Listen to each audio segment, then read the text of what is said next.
आपका जो paper half yearly exam में आया हुआ था हिंदी का 9C का, सबसे पहला क्वेश्चन था प्रत्यय किसे कहते हैं। वो मैंने तुम्हें करवा दिया था, सर को प्रत्यय करवाए थे। किसे कहते हैं प्रत्यय बताओ? जो शब्दांश किसी वाक्य के पीछे, वाक्य के नहीं, शब्द के पीछे, हाँ शब्द के पीछे लगकर उसका अर्थ बदल देते हैं, उसे प्रत्यय कहते हैं। ठीक है, आगे है समास दे रखे 2 नंबर के। समास मृग के समान लोचन, लिखो मृग के समान लोचन। लोचन मैंने क्या होता है? आंखें। मृग की आंखें बड़ी बड़ी होती हैं, तो जिसके जो आंखें मृग के समान है, बड़ी बड़ी हैं, मृग के समान लोचन। कौन सा है ये? कर्मधारय है।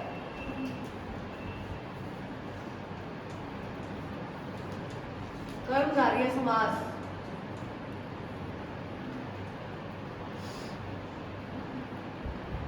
कर्मधारय समास में विशेषण और विशेष्य का संबंध होता है, उपमेय और उपमान का संबंध होता है।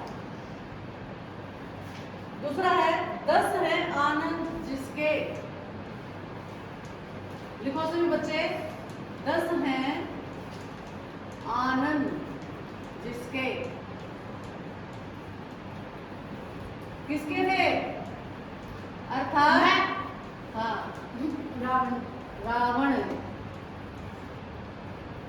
जिस समाज में कोई भी पद प्रधान नहीं होता बल्कि कोई अन्य ही पद प्रधान होता है, उसको बहुव्रीहि समास कहते हैं। तो ये बहुव्रीहि समास का आपका उदाहरण है। ये 2 समास आपके आए हुए थे पेपर में 2 नंबर के। समझ में आ गए? पहला है कर्मधारय समास, जिसमें विशेषण विशेष्य का और उपमान उपमेय का संबंध होता है। और 10 है आनंद जिसके, अर्थात रावण, जिसमें कोई भी पद प्रधान नहीं है बल्कि अन्य ही कोई पद प्रधान है। अगला है नि उपसर्ग लगाकर 2 शब्द बनाइए। उपसर्ग कहाँ लगते हैं? वाक्य के आगे आगे, और प्रत्यय पीछे। नी लगाना है, नी से बढ़ाओ। निर्गुण, और बोलो निर्मल, निर्माण, निर्माण, निस्सहाय, इस प्रकार से। अगला है अलंकार बताने हैं। अब उसका हृदय नवनीत सा कोमल है।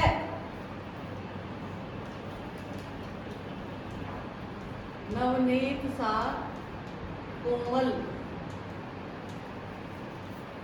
कौन है? हृदय। हृदय नवनीत सा कोमल है।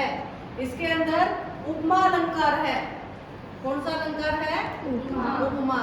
जहां पर सा से सी आ जाए, सा से सी आ जाए, वहां से एकदम से पकड़ लो कि यहाँ पर उपमा अलंकार है। दूसरा मेन इसका, जैसे हृदय जो है उसकी तुलना की गई है नवनीत सा कोमल। किसके समान है हृदय? नवनीत के समान कोमल है, उसकी तुलना की गई। उपमा अलंकार में क्या होता है? जब किसी एक वस्तु की तुलना दूसरी वस्तु के साथ की जाती है। उपमा अलंकार में हमेशा तुलना होती है। आगे है सत्यशील दृढ़ ध्वजा पताका। इसमें कौन सा अलंकार है? स और स 2 बार आया है। एक ही वर्ण की आवृत्ति जब 2 या 2 से अधिक बार होती है, वहां पर अनुप्रांत अलंकार होता है। और इसमें रूपक अलंकार भी है। अब अगला क्वेश्चन था निम्नलिखित में से किसी एक विषय पर 200 शब्दों में निबंध लिखिए। आप लोगों ने मोस्टली लिखा था राष्ट्रभाषा हिंदी के बारे में लिखा था। कोई भी निबंध लिखते समय सबसे पहले उसकी भूमिका लिखेंगे, भूमिका लिखने के बाद उसका विषय विस्तार होगा। विषय विस्तार के अंदर आपके 3 या 4 हेडिंग जो भी आप डाल पाए वो डालेंगे और सबसे लास्ट में उपसंहार होगा। बिना हेडिंग के अगर आप निबंध लिखोगे तो उसके अच्छे नंबर नहीं मिलेंगे।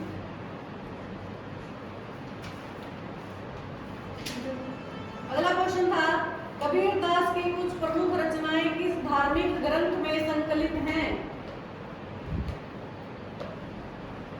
गुरु ग्रंथ साहिब में। ये सिखों का प्रसिद्ध गुरु ग्रंथ साहिब जो है वो पुस्तक है, सिखों की है और उसके अंदर कबीर के कुछ पद दिए गए।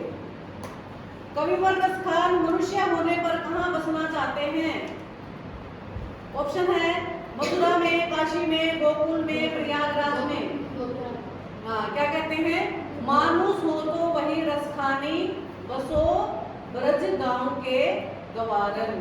ब्रज गांव में गोकुल, बसो गोकुल गांव के गवारन। गोकुल के गांव में वो बसना चाहते हैं। चौथा था, निम्नलिखित काव्यांश को पढ़कर पूछे गए प्रश्नों के उत्तर दीजिए। आई सीधी राह से गई न सीधी राह, सुषुम से तू पर खड़ी थी बीत गया दिन आहा, जब टटोली कोड़ी न पाई मांझू को तू क्या उतराई। इसमें कवित्री का नाम पूछा गया था और इसमें मांझी किसको कहा है ये पूछा गया था। इसके अंदर मांझी भगवान को कहा गया है। किसको कहा गया है? भगवान को मांझी इसके अंदर कहा गया है। मांझी क्या होता है? जो नाव को एक स्थान से दूसरे स्थान पर लेकर जाता है वह होता है मांझी। ठीक है, जैसे ये कवित्री ने इस पूरे संसार को एक समुद्र माना है। ठीक है, साहित्य के अंदर, कविताओं के अंदर आपको भव सागर शब्द बहुत बार मिलेगा। भव सागर, भव मैंने संसार, सागर संसार रूपी सागर। ये संसार रूपी सागर है, हम यहाँ पर आए हैं। इससे पार जाने के लिए कौन हमारा सहायक है? भगवान हमारा सहायक है। मनुष्य हमेशा भगवान से ही प्रार्थना करता है कि हमें उस पार लगा दे। और इसमें कवित्री ये कह रही है कि जब मैं जीवित थी तब तो मैंने कुछ काम किया नहीं, सीधा सारे उल्टे ही काम किए हैं। और जब मैं संसार को छोड़ करके भगवान के चरणों में जाऊंगी तो भगवान को, जब भगवान मुझे भव सागर से पार लगा देंगे, उस समय पर मेरे पास भगवान को अर्पित करने के लिए कुछ भी नहीं होगा। तो तब वो कहते हैं कि मैं मांझी को क्या उतराएगी। क्योंकि मनुष्य कितना ही धन कमा ले, कितना ही अमीर बन जाए, लेकिन इस संसार से कुछ भी साथ लेकर के नहीं जा सकता। क्या बताइए? जा सकता है? नहीं जा सकता ना? हाँ, क्या लेके जा सकता है? जो उसने पुण्य किया होगा, जो उसने धर्म किया होगा, जो उसने अच्छे कार्य किए होंगे, सिर्फ वही मनुष्य के साथ जाएंगे और वही हम जा करके भगवान के चरणों में अर्पित कर देंगे। लेकिन यहाँ पर कवित्री दुखी है, इसलिए क्योंकि उसने तो अच्छे कार्य किए ही नहीं। वो ये मानते हैं कि मैंने कुछ भी बहुत ज्यादा पुण्य के कार्य नहीं किए हैं, अब भगवान को के चरणों में मैं क्या अर्पित करूँगी।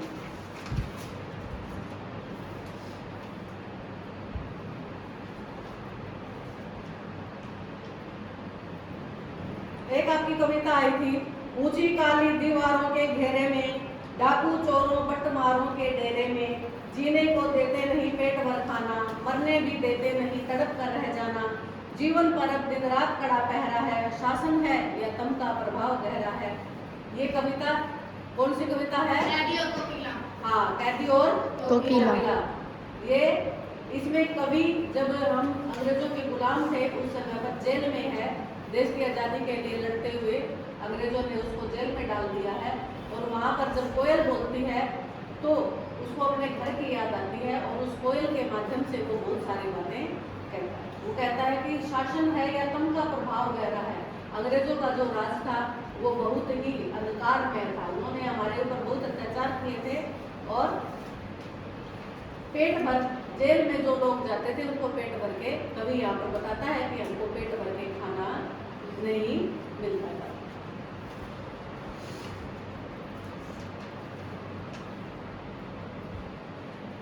अब छोटा क्वेश्चन है, दो बैलों की कथा पाठ हिंदी साहित्य की किस विधा के अंतर्गत आता है? शाबाश। क्या है? कहानी। कहानी। साहित्य की अनेक विधाएं हैं, जैसे नाटक, कविता, कहानी, निबंध, रिपोर्टाज, संस्मरण, यात्रा साहित्य, इस तरह से बहुत सारी इसके विधाएं होती हैं, जिसमें से दो बैलों की कथा मुंशी प्रेमचंद की बहुत ही प्रसिद्ध कहानी। राहुल जी ने किस शास्त्र की रचना की थी? ऑप्शन है काश शास्त्र, राजनीति शास्त्र, घुमक्कड़ शास्त्र, अर्थशास्त्र। हाँ, घुमक्कड़। राहुल संस्कृत्यायन। उन्हें घूमने का बहुत शौक था। उन्होंने बहुत सारे देशों की यात्रा की है और उस यात्रा को अपने साहित्य के अंदर निचोड़ा है, इसलिए उनको घुमक्कड़ शास्त्र का प्रणेता माना जाता है। जीवन दर्शन को लेखक ने कौन सा दर्शन कहा है?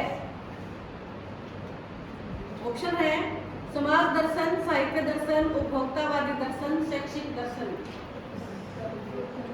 उपभोक्तावादी दर्शन, क्योंकि हम समाज का उपभोग कर रहे हैं और समाज हमारा उपभोग कर रहा है।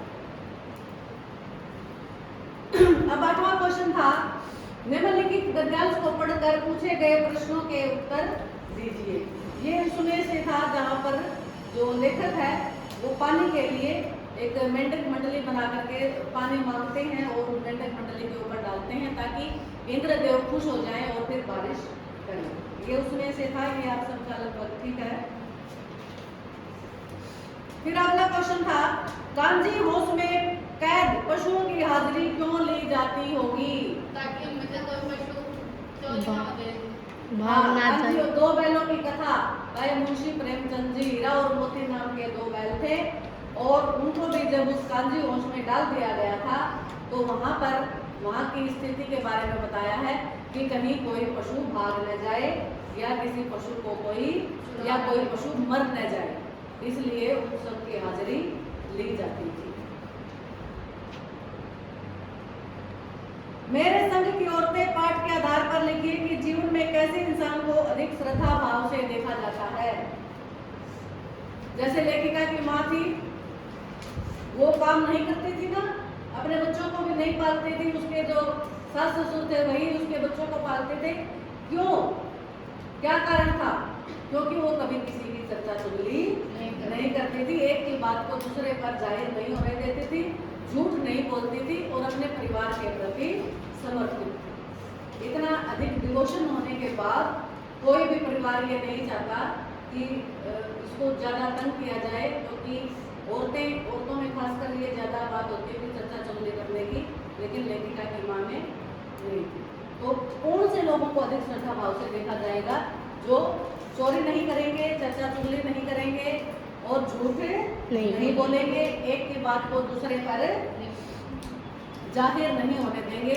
इस प्रकार के लोगों को अधिक श्रद्धा भाव से देखा जाता है। और जो लोग चर्चा चुगली करते घूमते हैं ना, उनको एक बार तो लोग झेल लेते हैं, सुन लेते हैं, लेकिन उसके जाते ही कहते हैं काम अलग करेगा, दिमाग खराब करेगा, बाबा उसकी लगाएगा उसकी लगाएगा। तो ऐसे लोगों को लोग पसंद नहीं करते।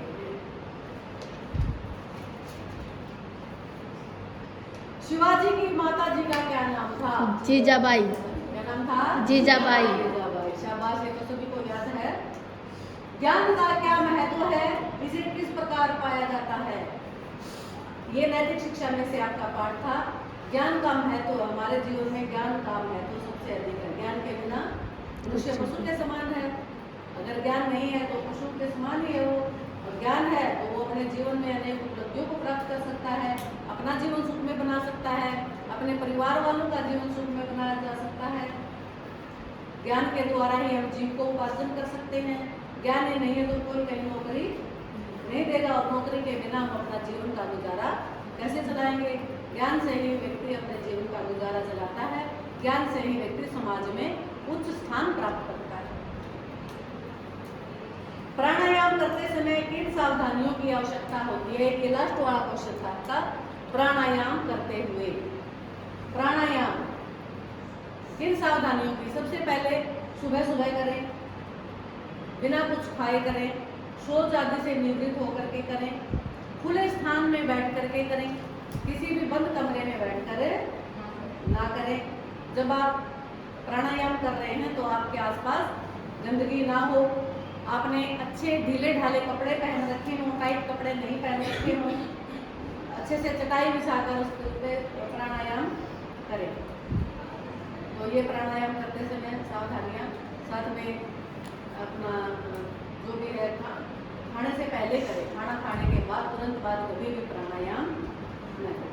तो ये था आपका 9th क्लास का हिंदी का पेपर, ठीक है। इसी तरह से ये हाफ ईयरली का पेपर था आपका। अब आगे आपके सेट के पेपर होंगे 1 नवंबर में, और उसके बाद फिर पक्के पेपर हो जाएंगे, ठीक है। इसलिए तैयारी करनी है, जितना सिलेबस करवाया गया है उसकी तैयारी करो अच्छे से, ठीक है। इसको पूरे पेपर को अपनी नोटबुक में उतार के लाना, ठीक है, लिख के लेके आना।